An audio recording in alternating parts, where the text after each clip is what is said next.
Donc j'étais à l'entretien à la gare du Nord, à la gare parisienne, la fameuse gare.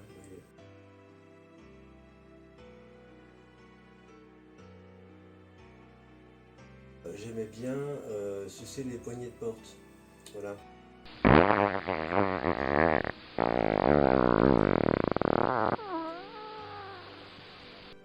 Et ils sont partis du principe que j'étais un peu bizarroïde, je sais pas quoi, comment ils ont tourné ça.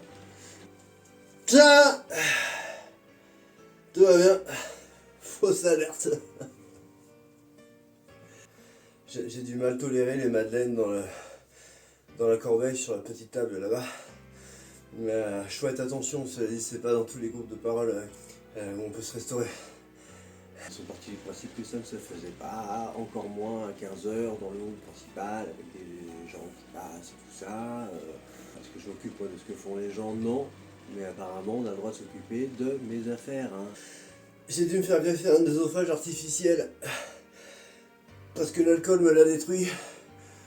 Donc des fois j'ai des problèmes de clapet.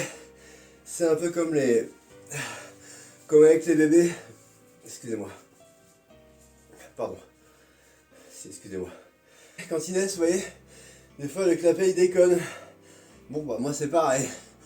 Des fois le clapet il déconne. La gare du Nord, on est gorgé de poignées de porte si vous voulez. C'était le paradis pour moi là-bas si vous voulez. Et elles ont une sacrée saveur.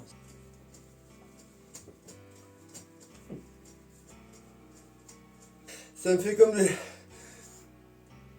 espèce de mini attaque cardiaque et attaque gastrique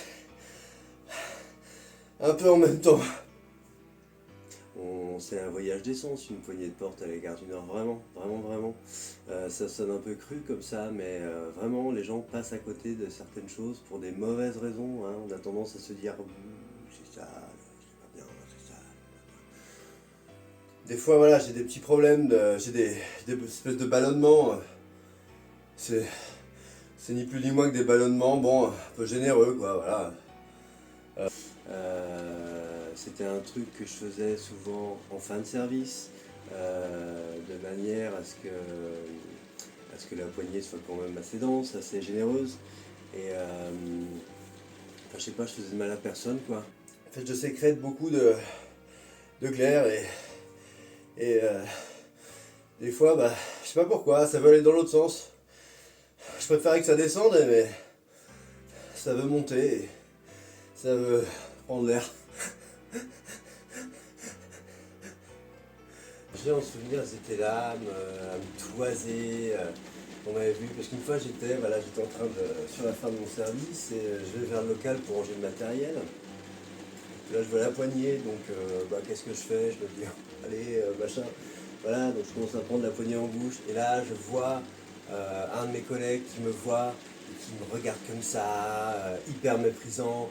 Je vais te balancer comme une merde. Je vois sur ses lèvres, je vois bouger ses lèvres, je lis ça sur sa bouche. Moi j'étais là tranquille, avec ma poignée, tranquille. Et lui il était là, nanan, ouais, je vais te balancer comme une merde, il me disait. Voilà, c'est ça. Non, moi dans une équipe, c'est pas, pour moi c'est pas ça une équipe. Pour moi, c'est pas veiller les uns sur les autres, ça me complexe vachement. Alors c'est périodique, c'est pas tout le temps. Des fois ça peut en mettre 2-3 mal à l'aise. Je ne cache pas que je souffre pas mal du regard des autres. Hein. Je suis hyper protecteur avec mes collègues quoi.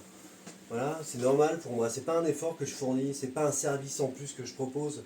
Mon job d'avant, c'est quoi? J'étais maître nageur à la piscine. J'étais maître nageur à la piscine, c'est quand même pas méchant, non?